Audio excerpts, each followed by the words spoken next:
Orações que devemos fazer por nós mesmos, a cada período, a cada época, a cada momento da nossa vida. É muito fácil a gente julgar a fé dos outros. Já notaram como que é gostoso julgar os outros? E julgar a fé dos outros ainda parece que é um pouquinho mais saboroso. Mas aí no momento que a gente vai fazer uma avaliação pessoal, parece que é meio indigesto essa avaliação pessoal. Porque ninguém gosta de se avaliar. Então hoje, obrigado, filha. No início dessa reflexão, eu quero te convidar a você fazer comigo hoje uma avaliação pessoal, avaliar o nosso coração, fazer dessa oração de Abacuque a nossa oração. Combinado? Vamos fazer isso? Não é a oração do irmão, é a sua oração. É o seu pedido para você. Você acredita que Deus tem uma obra para você? Você acredita que Ele espera algo de você? Irmãos, eu me fascino com a história do povo de Deus, e hoje a gente vai trabalhar usando uma pessoa, um grande servo de Deus do passado, que viveu no século XVIII, 1714, para ser exato, ele nasceu. Há 3 séculos. 3 séculos. Nasceu um garotinho, um bebê, que revolucionou países. E hoje a gente vai trabalhar na vida dele, um pouco. Mas por que eu estou te falando isso? Porque o Brasil vive um momento maravilhoso, um momento de graça, um momento onde é comum, numa hora como essa, o nosso país praticamente parar com um tema. Qual é o tema? Cultos de louvores e adoração ao Senhor. É lindo ou não é, gente? É lindo demais. É lindo demais, por exemplo, como tivemos aqui semana passada, um congresso de jovens, ver cheio de jovens. É lindo demais ver um monte de crente ir às igrejas, ou domingo de manhã, ou domingo à noite. É lindo demais, e hoje a gente vê esse fenômeno no nosso meio. Mas eu quero falar para vocês que isso que hoje a gente está vendo aqui no nosso país não é uma realidade em muitos lugares do mundo. Por quê? Porque as pessoas não querem saber de adorar a Deus. E em outros países que viveram o que o Brasil está vivendo, hoje já não vivem mais. Por quê? Porque uma nova geração nasceu e essa nova geração não está buscando a Deus. Então, esse texto que a gente vai ler aqui, ele é o texto que tem que nos acompanhar para sempre, por todos os anos da nossa vida. Então, hoje eu quero te ensinar uma oração, a oração de Abacuque. Tá bom? Beleza? Combinado, então? É a oração para o irmão? É a oração para quem? Para mim. Diga assim, a oração para mim. Oração para mim. Então, Abacuque capítulo 3, versículo de número 2, olha só o que ele diz ao Senhor. Tenho ouvido, ó Senhor, as tuas declarações e me sinto alarmado. Aviva a tua obra, ó Senhor, e no decorrer dos anos, e no decurso dos anos, faze-a conhecida. Na tua ira, lembra-te da misericórdia. Até aí. Vamos orar? Pai amado, me coloco diante da tua presença, nas tuas mãos, pedindo a tua misericórdia nessa noite, pedindo que os teus olhos, ó Deus, estejam inclinados para esse povo que se reúne aqui agora, para mim, para nós. Senhor, estenda o teu braço poderoso, aquele braço que, quando ele simplesmente toca numa alma, o teu poder é manifesto sobre eles. Toca naqueles que nessa noite aqui precisam de uma libertação, Pai. Por favor, toca nas suas almas, toca nos seus espíritos, toca nas suas entranhas, nas suas emoções. Ó Deus, cura as feridas, liberta, porque Tu tens esse poder. Demônio algum pode contigo. Quando Tu entras num lugar, quando Tu entras numa vida, quando Tu entras numa casa, mortos ressuscitam, demônios batem em retirada, gritando, e a Tua luz brilha naqueles corações. Ó Deus, eu Te peço que nessa noite o Senhor possa se fazer presente entre nós, em nós, nessa casa, e ao sairmos daqui, que possamos, no Teu nome, continuarmos sendo ministrados por Ti, vivendo na Tua presença. Ó Deus, tenha misericórdia das nossas vidas e ouve a nossa oração que vamos aprender hoje na Tua palavra com o profeta Abacuque. Em nome de Jesus. Amém. Amém, igreja? Vamos ler de novo, só que agora juntos. Indiferente da sua versão, você vai repetir comigo. Tenho ouvido, ó Senhor, as Tuas declarações e me sinto alarmado. Aviva a Tua obra, ó Senhor, no decorrer dos anos e, no decurso dos anos, faze-a conhecida. Na Tua ira, lembra-te da misericórdia. De novo, vamos lá? No 3. 1, 2, 3. Tenho ouvido, ó Senhor, as Tuas declarações e me sinto alarmado. Aviva a Tua obra, ó Senhor, e no decorrer dos anos, e no decurso dos anos, faze-a conhecida. Na Tua ira, lembra-te da misericórdia. Agora eu gostaria que você repetisse em alto e bom som comigo, simplesmente essa expressão, essa frase que está no meio dessa declaração que acabamos de ler. Aviva a Tua obra, ó Senhor. Você pode repetir comigo? Aviva a Tua obra, ó Senhor. Mais uma vez. Aviva a Tua obra, ó Senhor. Agora, com respeito, amor e carinho, se dirija ao irmão que está do teu lado e diga para ele, como se você estivesse orando por ele: aviva a Tua obra, ó Senhor, na vida do meu irmão. Pode dizer para ele: aviva a Tua obra, ó Senhor, na vida do meu irmão. Pode dizer para o que está atrás, na frente, do lado: aviva a Tua obra, ó Senhor. Aviva a Tua obra, ó Senhor. Glória a Deus. Aleluia.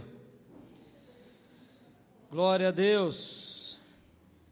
O tema da mensagem que eu quero falar hoje com os irmãos é o DNA de Deus, os genes de Deus. Nós somos a única espécie em todo o universo que temos o DNA de Deus em nós. Sabia disso? Sabia disso? Toda a criação foi criada por Deus com a palavra de Deus. A palavra de Deus diz que no princípio criou Deus os céus e a terra. E no hebraico, o criou é criou do nada, do que não existe. Verbo interessante, que só a pessoa do divino poderia fazer o que fez. Ele cria do que não existe. E depois de criado algo, ele começa então a criar outras coisas. E nós fomos criados por Deus e não existíamos. E nessa natureza e nesse mundo em que vivemos, nós criamos de algo já realizado. Mas toda a criação de Deus, Deus disse: haja, aconteça. Mas quando Ele formou o homem, Ele pega com as suas mãos. Quando Ele formou a mulher, Ele tira a costela de Adão. E sobre esse ser magnífico, ele sopra o Espírito dele sobre o homem, sobre a mulher. E é por isso que nós temos em nós a imagem e a semelhança de Deus. Dá para você dar um glória a Deus? Você é a suprema criação de Deus. Fantástico.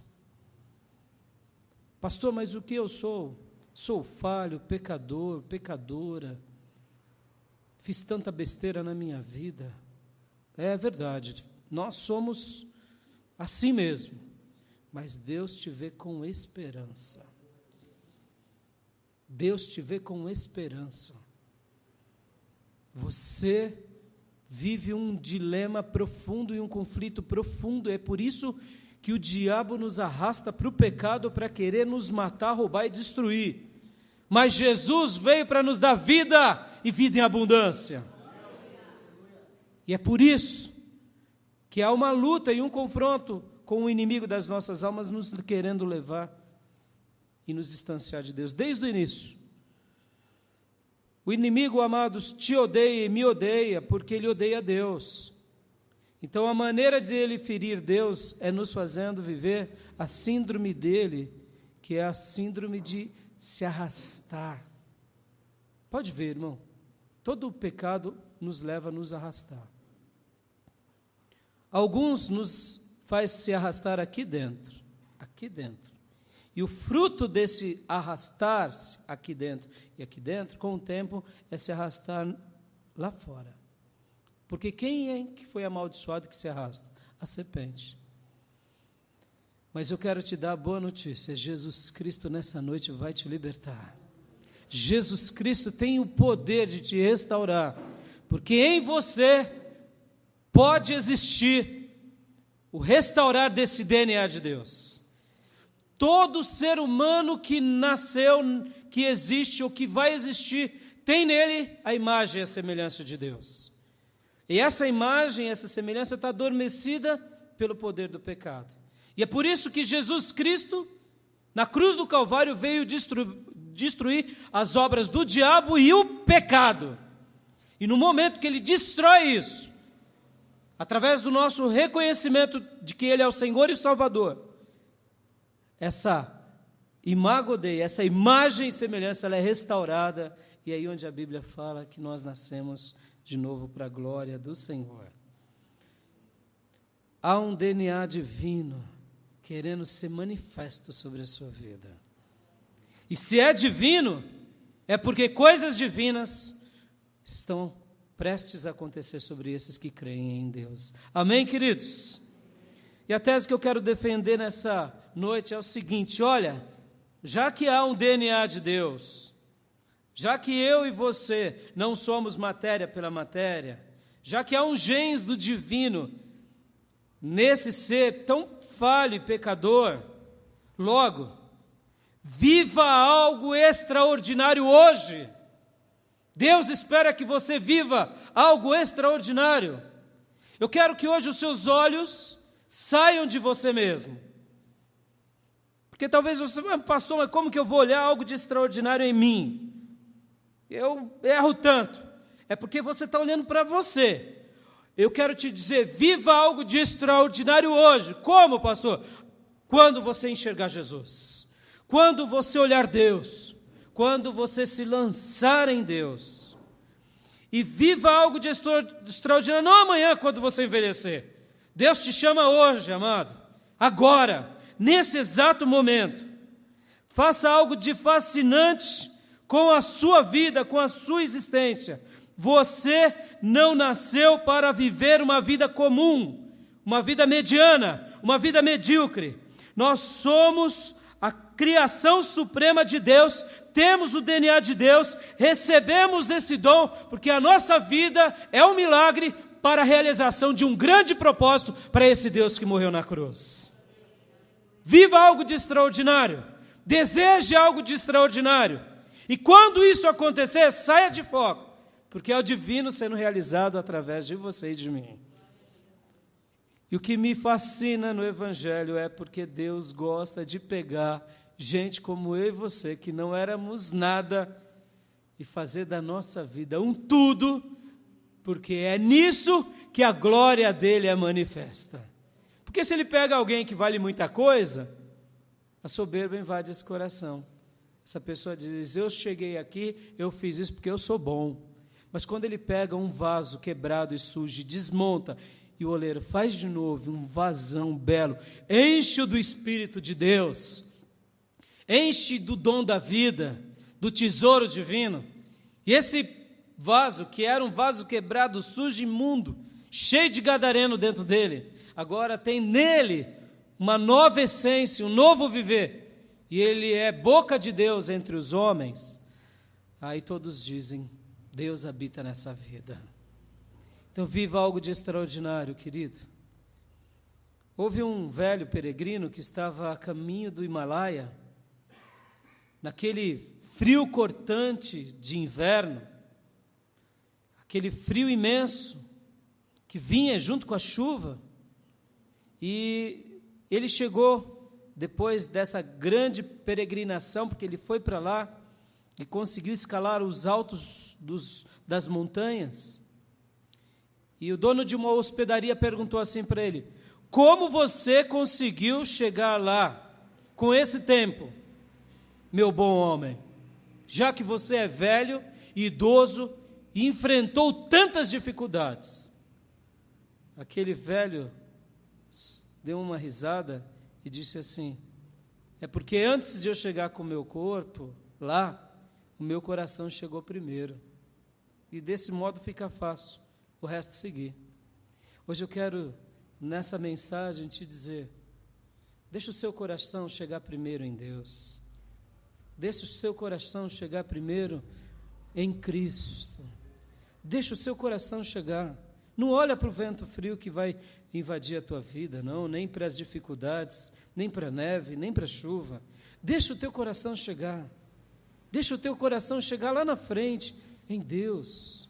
Não sei como que você está vivendo hoje aqui, não sei o dilema que você está passando, mas pela fé, veja um quadro de libertação, veja um quadro de solução, veja um quadro de esperança, veja um quadro de mudança. Se imagine já velho, realizado, sendo instrumento de Deus e tendo na sua vida Deus, te conduzindo em tudo. E aí eu vou te dizer, seu corpo vai chegar lá. O coração chegou primeiro, irmãos, fica fácil. Amém, igreja? E antes de irmos para os meus pontos, eu quero falar sobre uma frase de Wesley, que essa semana marcou demais o meu coração. Ele disse uma frase linda, linda, linda, linda, que antes de entrarmos no assunto propriamente dito de avivamento, de vivificar-se, eu quero te dar um caminho para isso.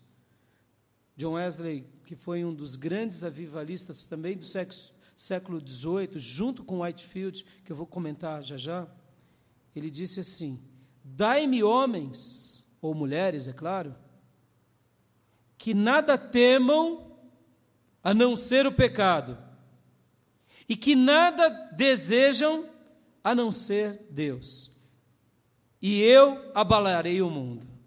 Olha que frase linda. Dai-me homens ou mulheres que não temam nada, não temam a morte, não temam as adversidades, não temam, a não ser o pecado. Pecado esses homens têm que temer.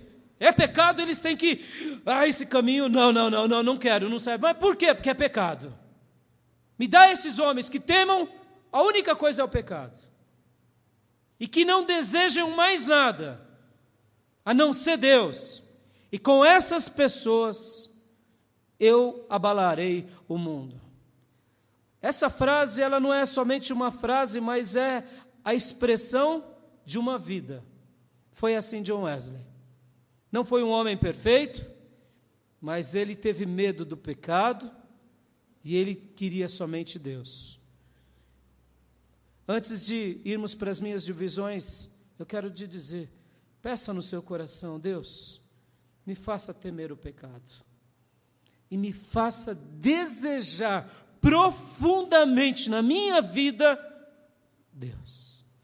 E aí o resto, a sua vida vai contar a história. Amém? Abacuque, o texto que lemos, ele fala sobre avivamento e ele fala essa palavra linda: tenho ouvido, ó Senhor, as tuas declarações e me sinto alarmado. Ou seja, ele estava lembrando, ele estava recordando os feitos de Deus, o que Deus tinha feito em toda a história. E aí ele diz, olhando para aquele quadro caótico, onde a religião era só mais um grupo de pessoas que cumpriam uma tabela. Porque, amado, antes de entrarmos nas divisões, presta atenção, cuidado para você não ser um religioso domingueiro, cuidado para você não fazer da sua fé uma muleta apenas, cuidado. Isso, todos nós caímos nesse engodo. A gente começa a vir para a igreja porque tem que vir para a igreja, porque eu nasci na igreja, meu pai me apresentou na igreja, porque eu fui trazido desde cedo, eu me batizei, e se eu sair da igreja eu vou para o inferno, entendeu? Aí a gente vira religiosos. Cuidado, como vai o seu coração nessa sua relação? Como é o seu coração? Como é a sua vida? Você nasceu na igreja? Joia, glória a Deus. Você não sofreu como muitos sofreram, como eu sofri. Você se converteu depois de adulto? Glória a Deus. Na juventude, aleluia. E aí, a chama está acesa no seu coração, como era naquele dia? Ou você se acostumou? Ou você agora é mais um religioso de Jesus? Amado, lembra disso. O profeta Abacuque estava profetizando a um povo que era religioso de carteirinha, entendeu? De carteirinha. Você serve aqui Deus, o Deus de Israel, está aqui, ó, minha carteirinha, número tal, credencial tal. Mas me prova. Não, fui circuncidado ao 8º dia, como diz a lei. Mas e aí? Aí que eu vou lá no sábado, porque nesses dias cultuava no sábado. E aí eu faço minha... você está pedindo demais, falando, cada um cuida de si, você cuida da tua vida, eu cuido da minha, está entendendo? Eu temo a Deus do meu jeito. E aí, esse espírito, que é um espírito de religiosidade, fez com que toda a nação deixasse a obra de Deus em segundo, em terceiro lugar, e chegaram a um ponto, então, que todos, entre pastores, sacerdotes, profetas, estavam desviados. Aí Deus levanta o profeta Abacuque e diz, vai lá, chama-os de volta, e ora agora, e ora pedindo que os atos de Deus voltem a existir em cada vida. Que a presença de Deus venha de marcar genuinamente a vida de cada um. Que a presença de Deus seja algo constante entre o povo. Que os braços de Deus sejam braços que de fato abracem o seu povo. Que a alegria desse povo servir a Deus seja uma alegria intensa. Não porque eles querem comer uma comidinha melhor, mas porque eles estão felizes com o eterno. E aí Abacuque então ora, e na sua oração ele diz, aviva a tua obra, ó Senhor. Avivar significa animar, significa renovar. Vivificar significa dar novas forças, dar vida, ressuscitar. Eu não sei o que você está precisando hoje, talvez é isso. É ser ressuscitado em vida. Seu espírito de novo. Sua alma, seu coração, suas entranhas. Aviva quer dizer viver, ter vida, permanecer vivo, sustentar a vida, viver prosperamente, viver para sempre, reviver, estar vivo, ter a vida ou a saúde recuperada. É isso que é avivar. É algo que estava morrendo, é algo que estava ali na UTI, os aparelhos estavam sendo quase desligados, e de repente sobre esse homem, sobre essa mulher que está vivendo ali já quase para partir no mundo espiritual, volta a funcionar todo, o maquinário volta a bombar, e de repente ele se sente de novo vivo, cheio, mas não na dimensão humana, no espírito. Queridos, o avivamento não é feito por obras ou por um programa de uma igreja. Você e eu não podemos gerar o avivamento. O avivamento nós não realizamos eles. Quem realiza é Deus. O avivamento não é realizado simplesmente porque a gente começa a mudar algumas coisinhas aqui, outra ali, ou porque a gente muda o culto, por exemplo. O culto agora está mais empolgado, pastor, os hinos estão mais legais, a igreja está mais avivada. Não, não, não. O avivamento é obra do Espírito de Deus. Só Ele faz. Igreja nenhuma faz, homem nenhum faz, pastor nenhum faz, movimento nenhum faz. A gente vê aí muitas ondas assim, e agora vamos então para um programa que a igreja vai passar, porque... E aí tem alguns pregadores que ainda dizem assim, porque Deus vai fazer. Como se Deus tivesse obrigação de, naquele dia que o pastor disse, quem é que manda em quem, gente? Entendeu? Estão entendendo? Avivar não é mudança doutrinária, não, essas doutrinas batistas aqui não estão legais, vamos pegar as doutrinas presbiterianas, as doutrinas pentecostal, as doutrinas papapá. Avivar não é essa questão, gente. Não é mudar o culto, o formato do culto. Agora a gente vai cantar hinos mais de palma, porque aí o fogo vem, e é corinho, e é corinho, e é corinho, porque se for corinho o fogo vem. Avivar não é uma ênfase, muitas vezes, carismática, voltada para dons, para curas, para milagres. Avivar também não é modismo, gente. Avivar não é uma divisão, muitas vezes, separada, uma visão, um monte de coisas que a gente fraciona e divide. Isso não é avivamento. Avivamento não é a campanha de evangelização. Avivamento está ligado diretamente a uma obra do Espírito Santo na vida do povo de Deus. E isso geralmente acontece quando essas pessoas, quando essas vidas, de uma forma ou de outra, voltam ou se retornam a algo, a sua verdadeira natureza e propósito, que é a adoração a Deus.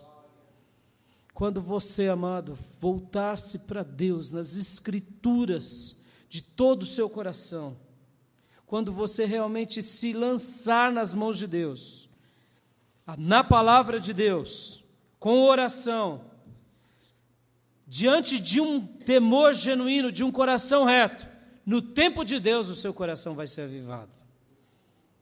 Agora, a igreja não gera avivamento, mas nós podemos estar sensíveis ao avivamento. Amém? Quanto mais eu sou piedoso, eu sou temente, eu sou alguém que vivo essa vida devotada a Deus, a começar da sua palavra, o meu coração está sendo preparado para um avivamento. E hoje eu quero falar sobre a vida de um jovem garoto de 22 anos de idade que abalou os países de língua inglesa. George Whitefield. Era um garoto que nasceu de uma família, o pai dele chamava Thomas e a mãe Elizabeth Whitefield.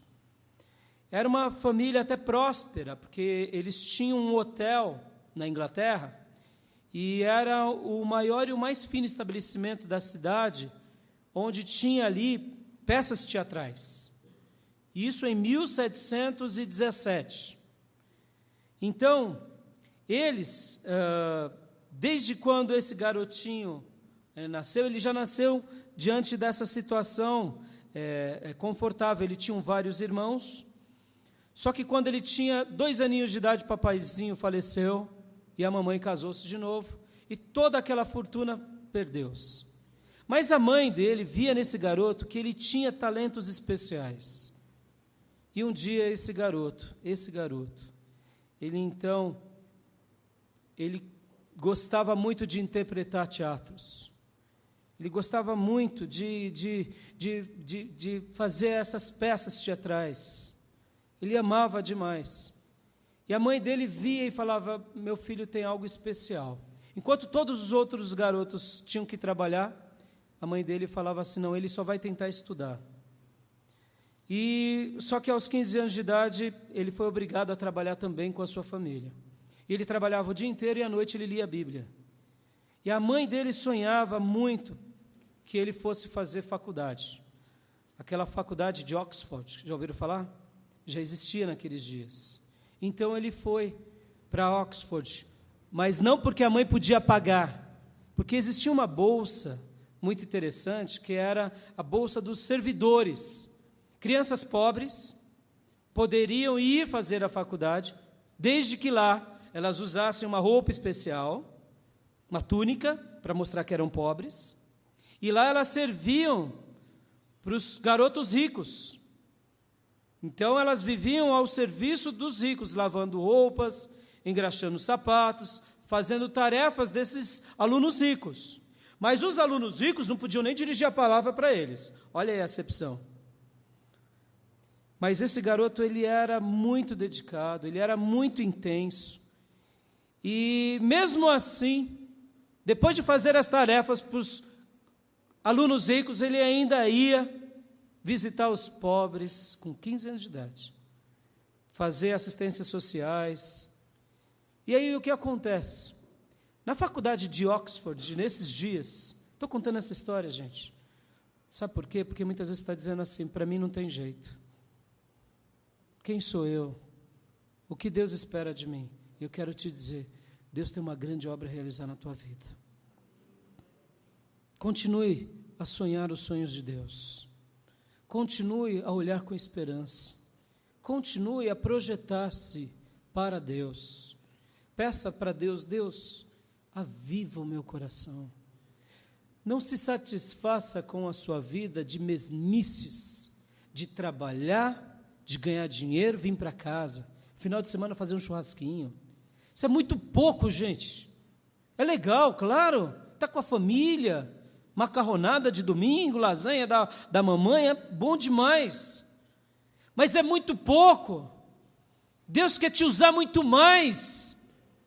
Você não nasceu só para isso. Deus tem um sonho para você. O DNA de Deus está em você. Viva algo de extraordinário hoje. Sonhe. Amados, nós estamos vivendo uma sociedade sem propósito. Jovens hoje, a única coisa que eles querem é ficar jogando videogame o dia inteiro. Outros é viver nas redes sociais o dia inteiro. Brigitte Bardot, no século passado, ela dizia assim que os franceses viviam na vacuidade. O que é isso? Viviam no vácuo. Entendeu? Ela fazia uma crítica aos franceses. Olha a França, gente, comparado ao Brasil. E hoje, a gente vive no quê? Numa vacuidade negativa. Ou seja, perde-se um tempo precioso e quando talvez alguns forem acordar, a vida já passou. E as coisas já aconteceram. E você vai falar, o que eu fiz? O que eu fiz para Deus? O que eu fiz para essa vida? O que eu fiz com os meus dons? E eu vou te dizer, já não vai dar mais tempo. Porque a tua vida passou, o diabo roubou o maior tesouro que você pode ter, sabe qual é? O seu tempo. Presta atenção, os grandes negociantes do mundo, os grandes CEOs, eles sabem o quanto vale o tempo. Tempo. Ah, o meu carro vale X, e o teu tempo vale muito mais. Porque se você projetar uma energia positiva, aplicada, sistemática, no seu tempo, em 5 anos, você tira uma faculdade. Tira ou não tira? E a cada ano universitário você recebe, no mínimo, isso é estatística, viu, gente? Uma média de 10% de aumento salarial. Se você estudar daqui para os próximos 10 anos, você recebe, no mínimo, um dobro de salário para os próximos 10 anos. Ou triplo. Pastor, é tudo isso? Meu Deus, eu deixei de fazer faculdade. Você já está no negativo, entendeu? Está entendendo qual que é a lógica? É o tempo, gente. É o tempo. Pode ver quanto vale o nosso tempo. O diabo sabe que o seu tempo é precioso. Vou dar um exemplo, só para a gente voltar para a história de George Whitefield. O teu tempo ele é tão precioso que 1 hora de oração, demônios batem retirada. Bate ou não bate? Quando você se coloca diante de Deus em prol de uma família. 1 hora de evangelização, você pode ganhar várias pessoas para Jesus. Pode ou não pode? E se não ganhar, a mensagem foi semeada. Está entendendo como o tempo é precioso? O diabo sabe que o seu tempo e meu tempo é precioso. É por isso que ele vai jogando pratinhos para a gente perder tempo. Para a gente viver uma vida na nossa vacuidade. Porque quem perde não é Deus. Deus continua sendo Deus. Quem perde somos nós. Então George Whitefield foi e ficou lá. E destacou-se entre os garotos pobres. E existia na faculdade de Oxford um clube chamado Clube Santo. Porque um tal professor chamado John Wesley cuidava desses meninos, ensinando-os a terem uma vida devotada e piedosa a Deus, repletos de disciplinas e de métodos. Daí onde surgiu o termo metodista. E o irmão de John Wesley, Charles Wesley, que inclusive está no cantor cristão e na harpa cristã, quando você vê lá C. Wesley, era o irmão de John Wesley. 2 pérolas, em um que compunha e tocava e o outro que cantava. Ficou sabendo desse tal de George e foi e chamou ele para o grupo, para o Clubinho Santo. Pouco tempo depois, George não conseguiu mais continuar na universidade e ele fez um voto com Deus dizendo: Senhor, se realmente tu me queres ali, me faz voltar para aquele lugar. John Wesley foi fazer uma viagem missionária e precisava de alguém. Logo na sequência chamam George Whitefield de novo. George Whitefield, amados, foi influenciado por um homem chamado Henry Scougal, e ali a vida dele teve um impacto poderoso através de um livro apenas, onde ele descobriu o que era a graça de Deus, onde ele descobriu o que era o novo nascimento. E esse rapaz, aos 22 anos de idade, começou então a pregar. E pregava com tanta unção e com tanta autoridade, que aonde ele ia, aonde ele estava, as pessoas vinham ouvi-lo.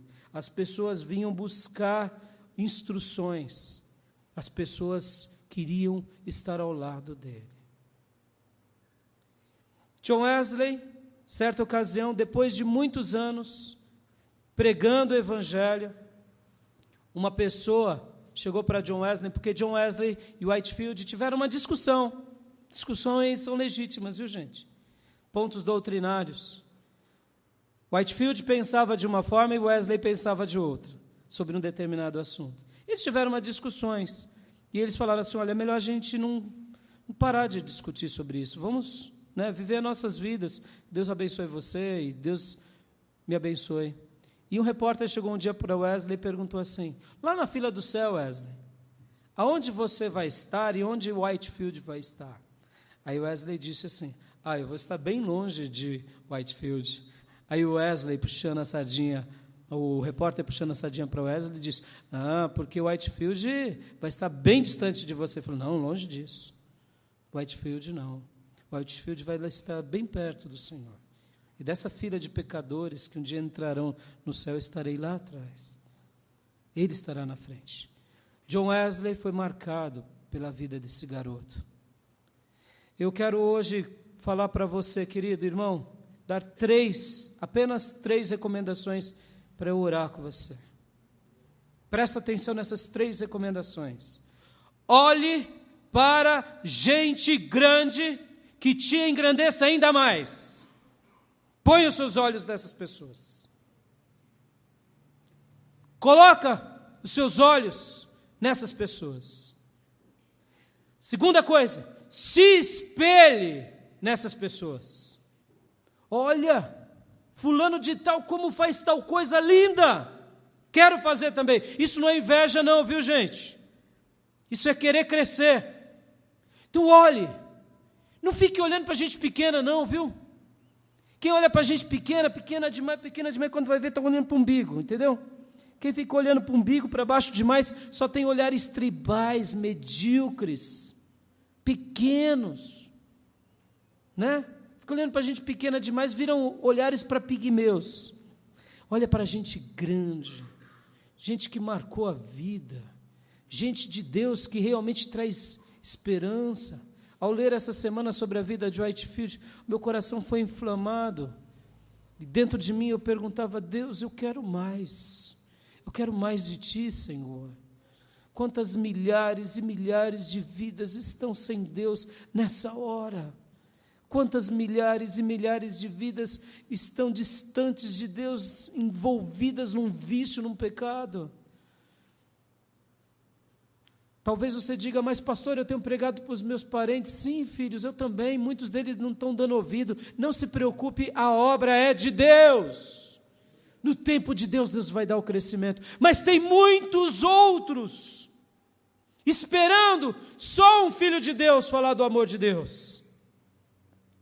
Quem olha muito para baixo não consegue enxergar os campos brancos para a ceifa, porque os campos brancos que Jesus diz estão lá longe e são muito grandes. E quem olha para baixo não vê nada, perde as melhores oportunidades de ceifar, de colher para Deus em nome de Jesus.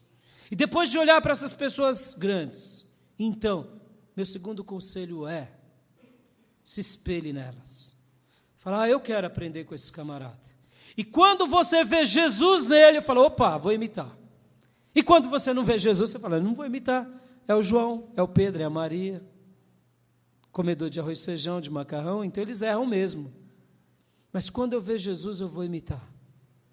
Esses dias atrás, ao homenagearmos o pastor Enéas Tonini no seminário, o pastor Maurício falou uma coisa linda, linda, linda de morrer.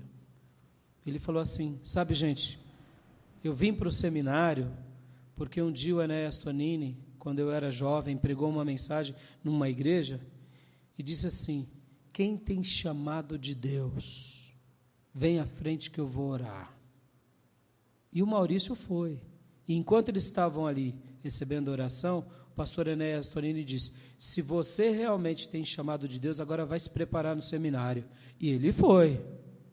E o pastor Maurício já está há quase 18 anos sendo um dos responsáveis pelo seminário. E ele disse assim: se o pastor Enéas Tonini tivesse desistido de fazer a obra com 70 anos, eu não teria sido ministrado por ele. Aí quando ele falava isso, eu dizia para mim mesmo: ora, eu também fui fruto do ministério do pastor Enéas Tonini quando ele tinha 85 anos. 86 anos. E porque ele não, aliás, 76 anos. E porque ele não parou de fazer a obra, ele foi meu professor, tem sido um mentor e um colega até os dias de hoje. Muitas vezes, quando estamos na mesa do seminário, ele dá alguns conselhos para nós, aos 99 anos de idade. Se espelhe em gente grande. Irmã, qual é o teu referencial de mulher de Deus? Ah, você não tem? Que pena, que pena. Irmão, e você, como grande homem de Deus, você não tem? Eu vou te dar uma sugestão hoje, uma lição de casa. Comece com a Bíblia. Você vai ter muitos bons exemplos. Segundo passo, vá para a história. Terceiro, ache homem de Deus ainda hoje e caminhe com quem é de Deus e se espelhe nos passos dele. Terceiro e último ponto, pratique as obras dessas pessoas. Ah, ele fez, ora, eu vou fazer também. Ué, se ele conseguiu, por que eu não vou conseguir? Se ele pode, por que eu não posso? Eu não sei o que Deus tem reservado para a sua vida, mas eu quero te dizer hoje: o DNA de Deus está em você, meu amado. E a minha conclusão dessa reflexão é: como você saberá se você está no caminho certo ou não? É simples, é muito simples. Sabe qual? Há dentro de você um sentimento de perda? por essa nobreza de ideal, de querer seguir a Deus, de querer fugir do pecado, de querer se apaixonar por Deus? Ou a sua vida não tem sentimento de perda nenhuma? Ah, não tem? Então é a prova que você não está no caminho certo. Se há um sentimento de perda dentro de você, e quando eu falo perda, é perda porque você estará negando a você, negando o seu ego para satisfazer a vontade de Deus. Quando você se posiciona dessa forma, você já demonstra uma motivação correta no seu coração. E em segundo lugar, você adequa a sua agenda à agenda de Deus, e não Deus à sua agenda. Quando você não tem sentimento de perda, é porque tem alguma coisa errada na sua vida. Whitefield fez isso, Abacuque fez isso, você e eu podemos fazer isso. Aviva a tua obra, ó Senhor, e no decorrer dos anos, e no decurso dos anos, faze-a conhecida. Que nessa noite você possa orar comigo, pedindo: Deus, aviva aqui dentro, aqui, para sempre, a tua obra. Aviva, derramando vida, ressuscitando cada defunto, fazendo milagres, porque o DNA de Deus é sobre você e sobre mim. Amém? Feche os seus olhos, curva a sua cabeça, em nome de Jesus. Eu te convido e te desafio nessa noite a você orar agora. Você orar essa oração: Senhor, eu quero nessa hora fazer uma conexão contigo, no mundo espiritual. Eu quero a partir de hoje, a partir de agora, dizer para ti, para mim mesmo, que eu vou dedicar tempo da minha vida, que eu vou fazer algo diferente, que eu vou realmente viver uma nova vida, que eu vou viver segundo o teu DNA, que eu vou programar a minha vida, a minha agenda, porque eu vou buscar a tua presença, porque eu quero viver na tua presença, sendo vivificado por ti, pelo teu Espírito. Comece a orar agora, em nome de Jesus. Feche os seus olhos onde você estiver. A rainha das virtudes é a obediência, amado. Peça para Deus hoje: Deus, muda a minha vida. Arranca tudo o que me atrapalha de ti. Se o problema da minha vida é o meu ego, mortifica ele agora, Pai. Se o problema da minha vida é porque eu sou o dono de mim mesmo, eu quero que a partir de hoje o Senhor seja o meu dono, o meu tudo. Diga para Deus: aviva o meu coração, Deus. E eu quero te desafiar, a você talvez que está desviado há tantos anos, ou a você que ainda não conhece a Jesus. Aquele que vive no pecado é escravo do pecado. E nessa noite Jesus quer te libertar do pecado, dessa natureza, e te dar uma nova natureza. E se você não está vivendo uma vida de renúncia e de santidade, saiba que não são remédios que vão te livrar de pecar, que não são a força do seu próprio braço. A única pessoa que vai te ajudar a parar de pecar é Jesus Cristo, Senhor. É Jesus. É Jesus. Você precisa do sangue precioso de Jesus. E quando esse sangue realmente for crido no teu coração, a tua vida vai nascer de novo para Deus, para a glória do Senhor. Então ore agora, ore pedindo ao Senhor, pedindo: Deus, aviva a tua obra na minha vida, aviva, faz de novo, porque eu sei que o Senhor tem algo para mim. Enquanto você não entender o que Deus tem para você, não sossegue, não se satisfaça com pouco. Em você tem o DNA de Deus. Deus quer te usar poderosamente. Deus quer revelar o amor dele por meio de você a muita gente. Pai, aqui estão todos aqueles que se unem a mim nessa oração. Aviva a tua obra, Senhor, aviva. Aviva a tua obra na nossa vida, Senhor. Aviva a tua obra, Senhor, naqueles que estão vivendo uma vida talvez de dependência química, de dependência do pecado, talvez, achando que o pecado vai satisfazer. Mas transforma, Senhor, os corações. Transforma e faz de novo, em nome de Jesus Cristo, para a glória do teu nome. Amém.